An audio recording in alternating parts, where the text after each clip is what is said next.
Et continuer à vivre. Yango na ye pa na yo liloba. Opesa bomoi. Na oye kufaki na kati.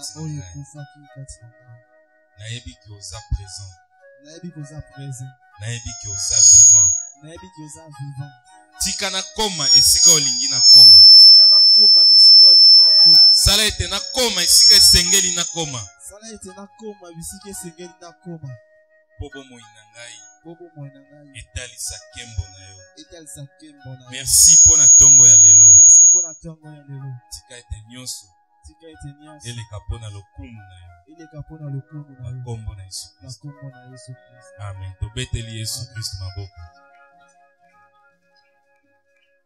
Nous ouvrons la Bible, nous ouvrons nos Bibles, Romains au chapitre 10.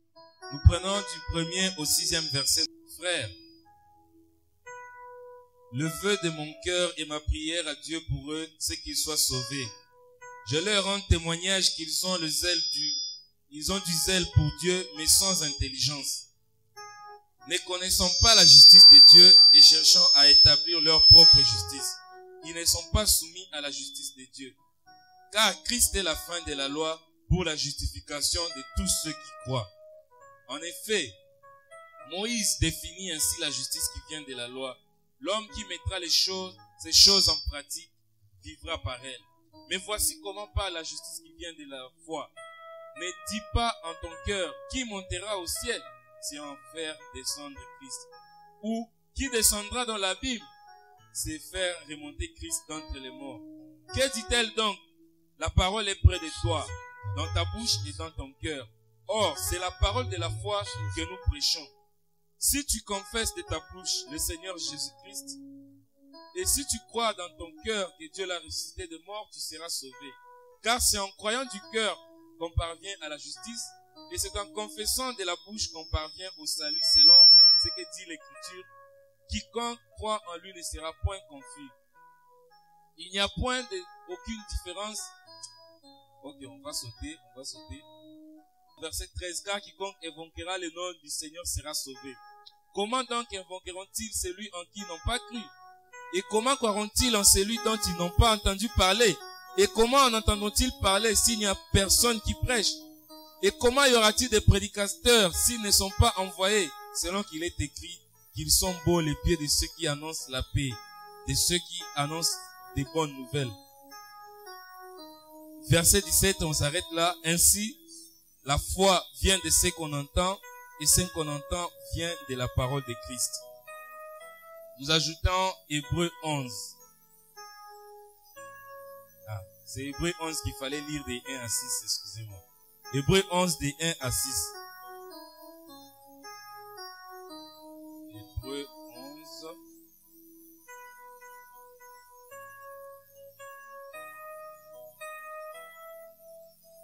Or, la foi est une ferme assurance des choses qu'on espère, une démonstration de celles qu'on ne voit pas. Amen. Amen. On peut s'asseoir. La lecture va continuer même chemin faisant. Est-ce que nous sommes contents ce matin? Quelqu'un peut agiter sa main et dire, je suis content d'être dans la présence du Seigneur. Je suis content d'être un fils de Dieu, une fille de Dieu ce matin.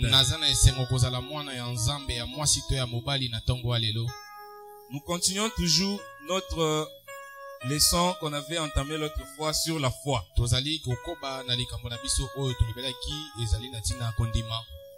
La fois passée, nous avons vu que dans la Bible, nous retrouvons deux types de foi.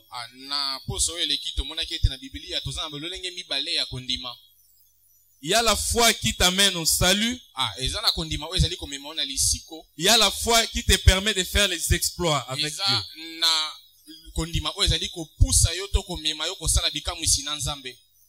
On est ensemble. Dis à ton voisin. Il y a la foi qui produit le salut en toi. Et il y a la foi qui fait que tu opères des exploits. La foi qui te donne le salut, c'est celle qu'on vient de lire dans Romains 10.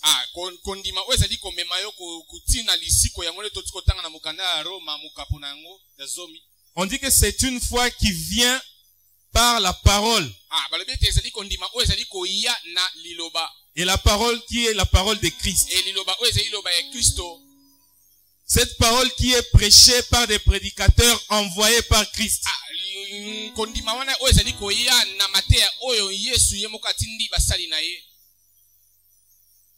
Mais la foi de Hébreux 11, on dit que c'est une ferme assurance des choses que tu espères. Une démonstration des choses qu'on ne voit pas. Là, on ne te dit pas qu'il faut qu'on vienne te prêcher par quelqu'un qui a été envoyé par Christ, non. Parce que Abraham, on n'avait pas envoyé quelqu'un chez lui pour le prêcher. Moïse, on n'avait pas envoyé quelqu'un chez lui pour le prêcher. C'était Dieu directement avec ces personnes-là. Parce que comme nous l'avons vu, c'est une foi qui vient avec les expériences.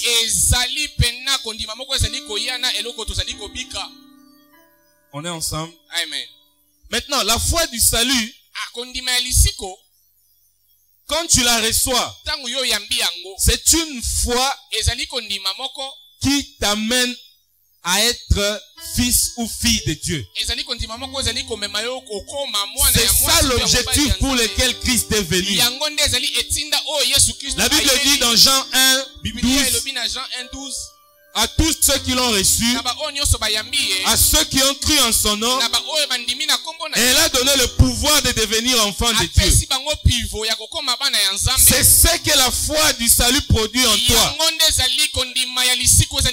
Elle te donne une identité spirituelle. Amen. Une identité spirituelle. Est-ce que c'est vraiment ça? Bon. Vous avez compris. Que Dieu bénisse mon frère. Ce n'est pas facile de sortir du français au lingala. Amen. Donc tu as une identité, une nouvelle identité. Parce que nous les humains, quand nous naissons avec une identité. L'identité, c'est notre nature adamique. La nature du péché. Et cette nature-là produit ce que nous appelons les péchés. En réalité, ce que nous appelons les péchés, ce sont juste les fruits du péché. Quelqu'un me comprend? Amen.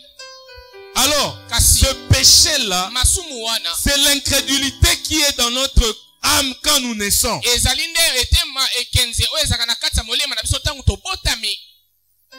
Donc, tu ne fais pas des efforts pour rejeter la parole de Dieu parce que tu ne la connais même pas en cet instant-là. Il faut que tu rencontres quelqu'un que Christ a envoyé pour qu'il commence à te dire que Jésus-Christ t'a sauvé. Il a payé le prix pour ta liberté. Tu n'es pas obligé de subir cette prostitution. Tu n'es pas obligé de subir l'adultère. Tu n'es pas obligé de subir l'ivrognerie.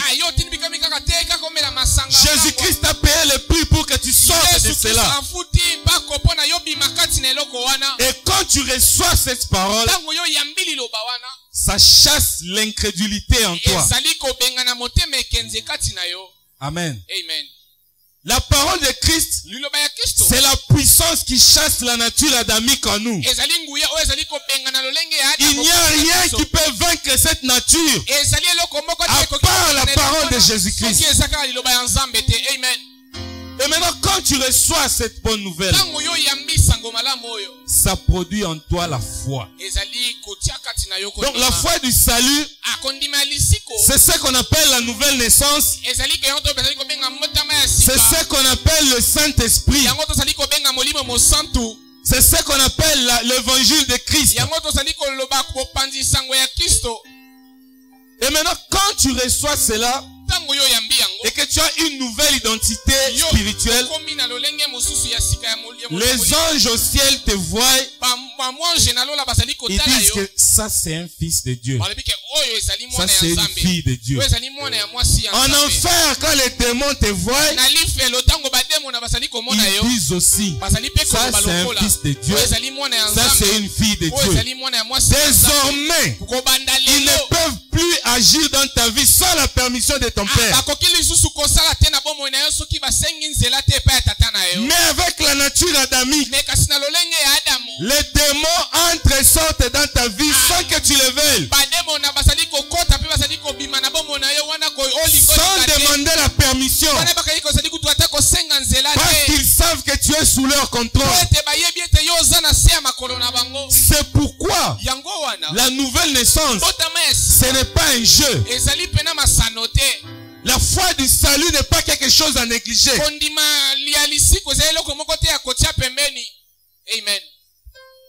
2 Corinthiens 5, 17 dit ceci. 2 Corinthiens 5, 17, que celui qui est en Christ, il est une nouvelle créature. Et les choses anciennes sont passées. La nature adamique est passée. Donc, le diable ne peut plus jamais te mettre. Tu n'es plus sur la liste de ceux qui iront en enfer.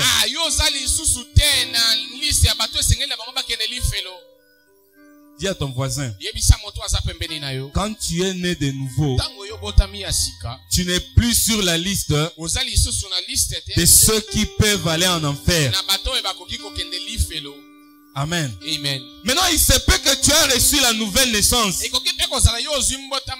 mais les choses qu'on appelle les péchés continuent à se manifester en toi.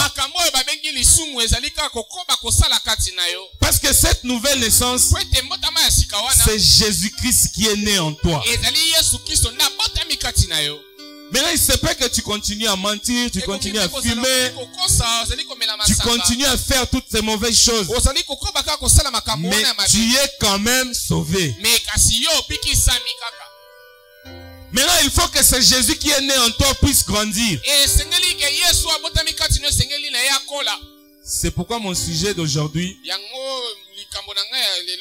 je l'ai intitulé la croissance de la foi. Dis à ton voisin la croissance de la foi. Qui est cette maman-là, qui est ces parents-là, qui peut accepter qu'il a mis son enfant au monde et que son enfant ne grandisse pas? Est-ce qu'un parent comme ça existe? Alors Dieu est le meilleur parent.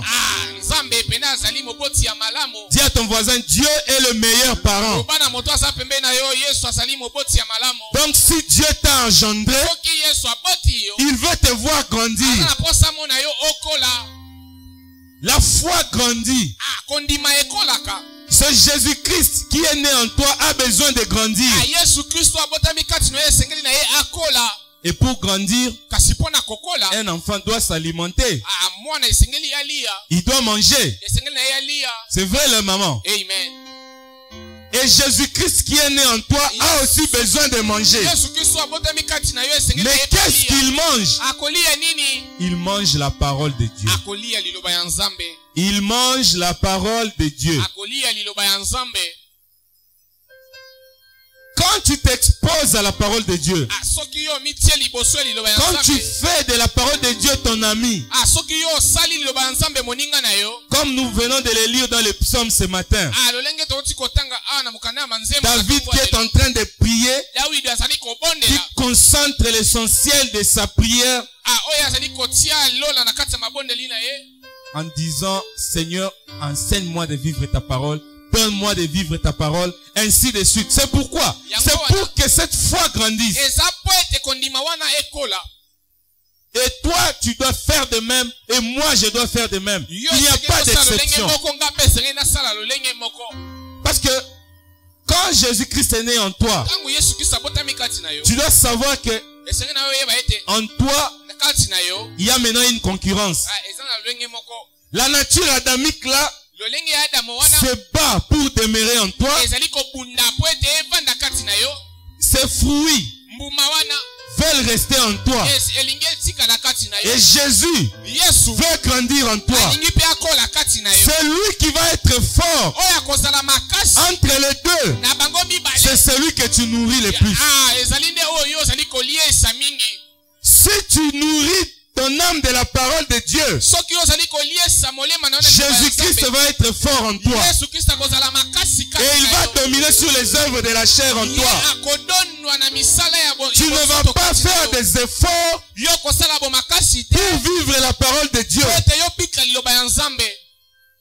Mais si tu nourris ton âme des choses du monde, la nature adamique tu continueras à avoir de la force sur toi.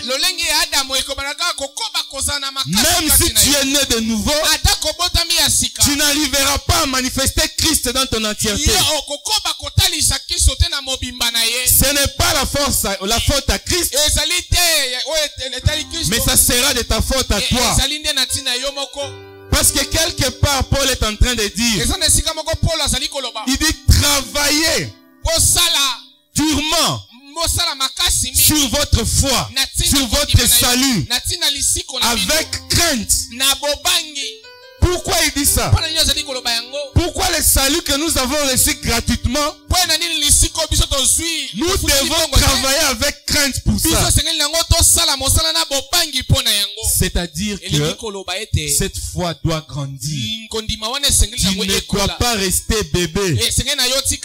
Parce que Dieu en tant que parent a besoin que son enfant lui serve. Je vais encore poser une autre question. Qui est ce parent qui aimerait voir, il a mis au monde un enfant, mais cet enfant, il ne peut pas l'envoyer. Cet enfant ne peut même pas faire du travail à la maison. Est-ce qu'un tel enfant va te plaire? Non, il ne va pas te plaire. Mais est-ce que c'est pour autant qu'il n'est plus ton enfant? Il est toujours ton enfant. Mais tu ne peux pas lui donner des responsabilités. Parce que tu sais que c'est un vaurien dans ta maison. Dis à ton voisin, je ne veux pas être un vaurien pour Dieu. Je veux être un enfant utile pour mon Père Céleste. Amen.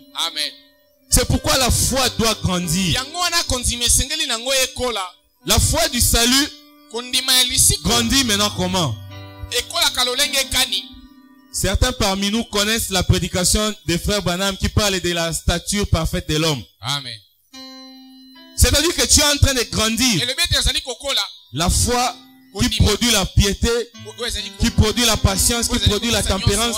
En fait, toutes ces choses-là, ce n'est pas que la patience vient s'ajouter, la tempérance vient s'ajouter. En principe, le Saint-Esprit m'a donné une compréhension un peu différente. Le Saint-Esprit m'a enseigné que la foi produit toutes ces vertus-là selon les situations devant lesquelles elle se trouve. On est ensemble. C'est-à-dire quoi? en face du péché, en face de la tentation du péché, cette foi produit en toi la piété. Elle se transforme en piété pour te protéger contre le péché. Le péché qui est caché dans la convoitise. Parce que Jacques dit que si quelqu'un est tenté, qu'il ne dise pas que c'est Dieu qui le tente. Ce sont les convoitises qui produisent le péché. Et le péché produit la mort. La mort qui est la séparation d'avec Dieu. Amen. Donc la foi, cette foi du salut, elle doit grandir jusqu'à te rendre fort face aux tentations. C'est la même foi. Et quand tu avances, tu arrives devant une situation qui te demande de la patience. La foi elle-même se transforme en patience. Jacques est en train de dire ceci. Notez ça, vous allez lire dans Jacques 1, versets 6 à 7. Il dit, vous devez voir comme un sujet de joie les diverses épreuves que vous traversez. Parce que l'épreuve de votre foi produit la patience.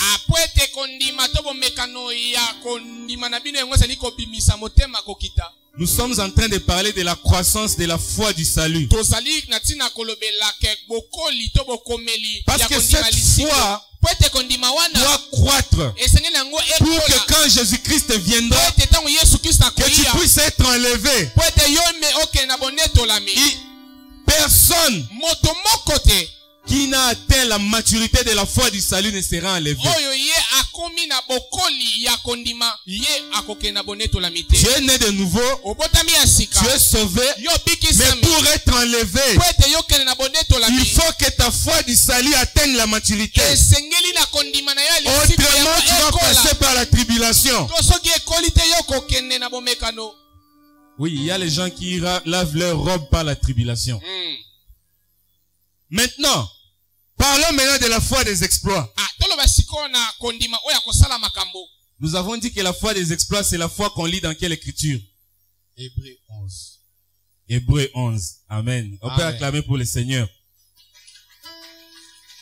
Maintenant, tu as besoin de la croissance de ces deux types de foi. Parce que autant que la foi du salut doit grandir, autant la foi des exploits doit grandir aussi.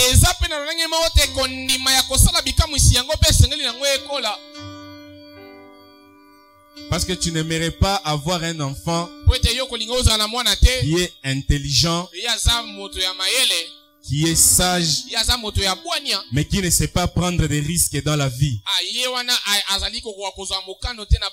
qui ne sait pas prendre des responsabilités dans la vie. Oboti mwana akoli ekomi na tango akobala azobanga kobala olobaza mwana normal, et pourtant tu lui as laissé les responsabilités, non? Mais il arrive, il atteint l'âge de prendre une maison pour, il a peur.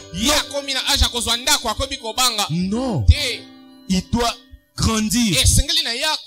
Il ne doit pas seulement être un bon enfant dans la maison, mais il doit être suffisamment responsable. C'est pour ça que Dieu veut aussi que nous puissions grandir dans notre foi des exploits. Parce que la foi du salut fait grandir Christ en toi. Mais la foi des exploits manifeste Christ autour de toi. Quelqu'un comprend? Amen. Les deux fois doivent grandir. Les deux fois se soutiennent et se complètent. Ce que je suis en train de dire, c'est pourquoi tu dois arriver à gagner des choses par ta foi. N'aie pas peur de prendre ce qui est à toi. C'est ce que la foi de Hébreux 11 veut t'enseigner.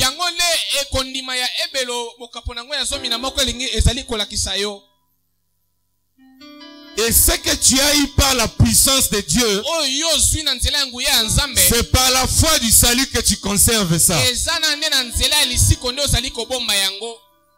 Quelqu'un m'entend? Amen. Parce que la foi du salut, elle est permanente. Et la foi des exploits est circonstancielle.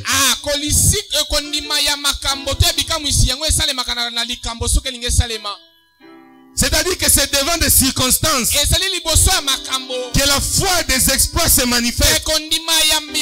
Mais la foi du salut est permanente en toi. Ce que tu obtiens par la foi des exploits, tu les gardes avec la foi du salut. C'est-à-dire quoi? Le mariage que tu as reçu par la prière, tu les conserves en vivant la parole de Dieu qui concerne le mariage. Amen. Le travail que tu as reçu par la prière, tu le conserves en vivant la parole de Dieu qui concerne le travail. Quand tu vis comme ça, tu seras l'homme le plus heureux. Tu ne vas pas commencer à errer. Parce que quand il va arriver des circonstances difficiles, tu commences à consulter la parole qui est en toi. Cette histoire vient d'où? Tu regardes, non, je n'ai pas péché. Je n'ai pas brisé la parole. Cette histoire vient d'où? Non. Alors c'est une épreuve. Directement, la foi du salut produit la patience. Parce qu'elle reconnaît que tu es dans une phase d'épreuve. Mais quand cette foi-là n'est pas là, quand les circonstances seront difficiles, tu vas commencer à dire ici Dieu n'est plus. La foi du salut, c'est la foi qui t'aide à ne pas blasphémer contre Dieu. Quand les choses deviennent difficiles, tu n'abandonnes pas Dieu pour se tourner vers autre chose. Mais si cette foi n'est pas en toi, ce n'est pas de ta faute. C'est juste quelque chose qui te montre que tu n'as jamais été sauvé. Quand tu seras devant des problèmes et que tu dises le chômage devient très dur pour moi, j'entre dans la Rose-Croix, j'entre dans la franc-maçonnerie, cela signifie tout simplement que tu n'as jamais appartenu à Dieu. Cherche encore Dieu. Oh, cette maladie devient trop dure. Je vais d'abord chercher un guérisseur. Jésus guérit. Il veut seulement que tu puisses apprendre quelque chose de lui. Parce que les épreuves, c'est l'école de Dieu. Est-ce que quelqu'un peut dire à son voisin que les épreuves sont l'école de Dieu? Parce que même dans la vie courante, nani asi amata classe sans qu'on sache l'examen. Atombola loboko. Nani asi amata classe sans qu'on sache l'examen. Nani? Et na examen bakomaka nini? Examen du premier semestre. Épreuve de mathématiques. Amen. Hein? Amen. Tu connais, école les ont éprouvé yo, pour mata niveau. Nzambe a éprouvé yo te. Est-ce que c'est pour autant que l'examen de mathématiques est difficile que tu dois quitter cette école? Amen. Si tu obtiens ton diplôme dans cette école-là, qui enseigne durement, tu es glorifié. Amen. Amen. Amen. Pourquoi tu veux abandonner Dieu? Parce que les épreuves deviennent difficiles. Est-ce que quelqu'un va se repentir aujourd'hui?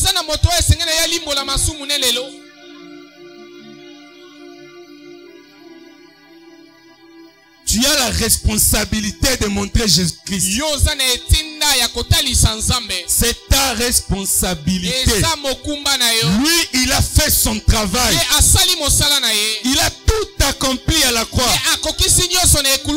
Mais là, c'est toi de tenir ferme. Est-ce que tes souffrances à toi atteignent les souffrances de Jésus pour que tu l'abandonnes? Est-ce que tu as déjà fait suffisamment de bien aux gens et que ces gens-là te rejettent? Est-ce que tu as déjà tout donné aux gens et que ces gens-là te rejettent alors que tu es innocent?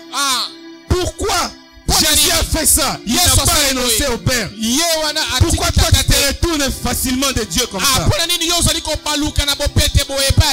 Oh makambozo simbate na kimi nanga église okomi kokende église en église de pasteur en pasteur. Cela signifie que la foi du salut tu ne l'as pas encore. Cherche la foi du salut. La foi du salut te donne la stabilité en Dieu.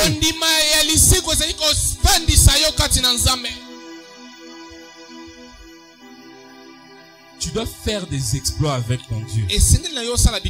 Mais les exploits que tu fais, c'est pour que Jésus-Christ soit élevé. C'est ça le but de la foi. Jésus-Christ veut être vu.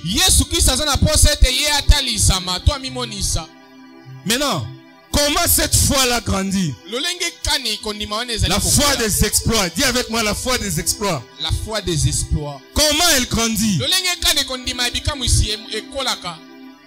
Elle grandit quand tu prends la parole de Dieu et tu l'appliques par rapport à chaque situation à laquelle tu fais face. On est ensemble. Amen. Vous savez, je vais vous donner un petit témoignage. Quand j'étais à l'école primaire, j'avais toujours l'habitude d'avoir un petit Nouveau Testament.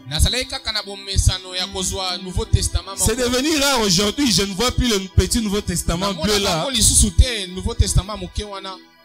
Le jour où j'ai lu dans ce petit livre-là que tout ce que vous allez demander en mon nom, moi Jésus, vous allez l'obtenir. J'ai dit, ah bon? C'est ça le secret. Je devais quitter 5 primaires pour entrer en 6e. Et j'avais besoin des uniformes neufs. Je ne voulais pas étudier avec les uniformes de l'année passée. J'ai dit, comme ici il est écrit que ce dont j'ai besoin, je vais les demander au nom de Jésus. Je fais quoi? Je demande. Et j'ai demandé. J'étais encore catholique. J'ai dit, Seigneur, j'ai besoin des uniformes. Je les demande au nom de Jésus-Christ. Après, je fais encore comme ça. Mais j'ai reçu les uniformes là. Comme par hasard, une tante là envoie quelqu'un. Dit à Patrick de passer, je lui ai acheté des uniformes. Hey, ça fonctionne. Depuis ce jour-là jusqu'aujourd'hui, j'applique la même chose. La foi des exploits veut que tu sortes Dieu des Écritures. Quand tu es devant des situations, ne mets pas tes pensées en avant. Mets la parole de Dieu en avant. Amen. Amen. C'est-à-dire que tu constates dans la maison qu'il y a des problèmes. Les enfants n'étudient pas. Ils n'ont pas à manger. Tu ouvres Psaume 23. Tu rencontres quelqu'un qui est en train de dire que l'Éternel est mon berger, je ne manquerai de rien. Amen. Alors, mais tu te dis, tiens, c'est ça le secret. Alors si moi aussi je suis ta brebis, je ne dois manquer de rien. Ah, vous sentez comment ça monte, hein? Vous sentez comment ça monte? N'acceptez pas Satan de vous faire redescendre de là où vous êtes. Tiens la parole de Dieu. C'est-à-dire que tu prends la parole qui est liée à cette situation. Comment je peux manquer de l'argent? Maintenant, tu commences à t'examiner d'abord. Je manque de l'argent. Est-ce que je paye mes dîmes? Oui, je paye mes dîmes. Est-ce que je donne des offrandes? Oui, je donne des offrandes. Mais pourquoi j'ai des problèmes d'argent? Non, ce n'est pas possible. Seigneur, donne-moi mon argent. Tu as dit que tu ne vas rester avec la dette des personnes. Tu as ma dette des femmes. Donne-moi mon argent. Oui. La foi de Hébreux 11, c'est la foi qui te permet à côté le mélanzambe. C'est le seul domaine qui te donne le droit de te tenir devant Dieu et de dire donne-moi. C'est la foi qu'avait Jacob. Il dit, Seigneur, vous savez, l'ange était à Paris à Jacob quand il rentrait. Pas quand il partait. Quand Jacob est parti, il n'avait rien. Tout ce qu'il avait, c'était la parole dans sa bouche. Quand il est arrivé à Bethel, il a dit, Seigneur, là où je suis en train de partir, si tu me bénis, je vais te donner ça, ça, ça. Tu seras alors mon Dieu. Quand Jacob dit que tu seras mon Dieu, cela signifie que je vais me soumettre à toi. C'est-à-dire que le problème dans lequel tu es, tu n'as pas encore vu les résultats. Mais il se peut que Dieu attend quelque chose de toi. Il veut que tu lui promettes. Seigneur, ce que pesinga libala wana, okozala nzambe na ngai. Seigneur, ce que pesinga imwana wana, okozala nzambe na ngai. Seigneur, ce que pesinga imosala wana, okozala nzambe na ngai. Mais le grand problème est où? C'est que la plupart des cas, nous prions avec des objectifs égoïstes. C'est pourquoi Jésus est en train de dire, vous priez, mais vous ne recevez rien parce que vous priez mal. Dis avec moi, dans ces 40 jours, je vais bien prier. Je vais prier dans l'objectif de glorifier Dieu. Amen.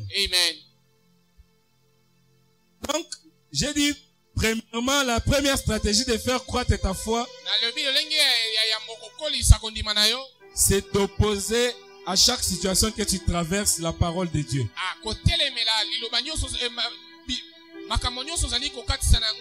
C'est-à-dire que devant la maladie, tu brandis la parole de Dieu. C'est par ces meurtrissures que nous sommes guéris. Seigneur, tu as dit, si je vis ta parole, je ne serai pas frappé de toutes les maladies dont tu as frappé les Égyptiens. Pourquoi cette maladie persiste dans ma maison? Alors que quand je suis en train d'observer ma vie, je suis en ordre avec toi, Seigneur. Pourquoi cette maladie persiste? Je veux la guérison. Je veux la guérison.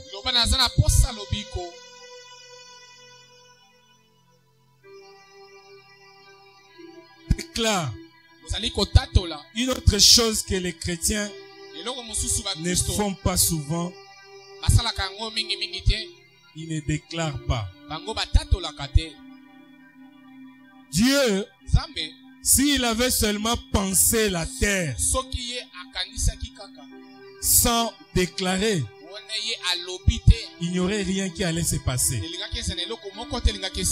Ce que tu veux avoir, déclare-le de ta bouche. On est ensemble. Amen. On est en train de parler de la croissance de la foi, des exploits. Dieu dit que la terre soit. Si Dieu ne dit pas, même s'il pense, rien ne sera là. Alors devant la situation, dis que le travail soit, que le mariage soit, que la maison soit. On est ensemble. Amen. On est ensemble. Amen. Et maintenant, il y a des situations dans ce même domaine de la foi, des exploits. Je suis en train de chuter. Ce sont des situations qui sont liées uniquement à manifester la gloire de Dieu. C'est-à-dire que ça t'arrive. Ce n'est pas une malédiction. Ce n'est pas que tu as péché. Mais c'est uniquement pour que Dieu se glorifie. Pour qu'un homme Dieu vienne dans ta vie.